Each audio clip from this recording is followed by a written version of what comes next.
Phone করে বলতো পরের রোববার এই সিনেমাটা চালাস। তো আমার 5-5.5 বছর বয়স হবে।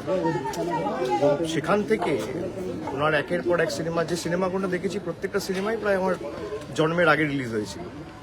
এবং ব্যক্তিগতভাবে আমি ওনার কাজ এবং ওনার যে বাংলা ইন্ডাস্ট্রি এবং সিনেমার প্রতি অবদান, সেটা স্বর্ণাক্ষরে আগামী কয়েকটা শতাব্দী জুড়ে লেখা থাকবে।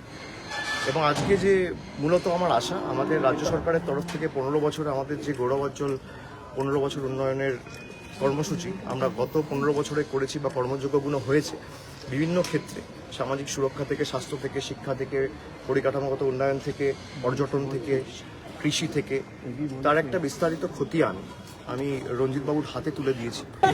এনাকে আমার খুব ভালো লাগে, এইটুকু বলছি, খুব ভালো লাগে এনাকে। ফলো করুন টাইমস নাও খবর।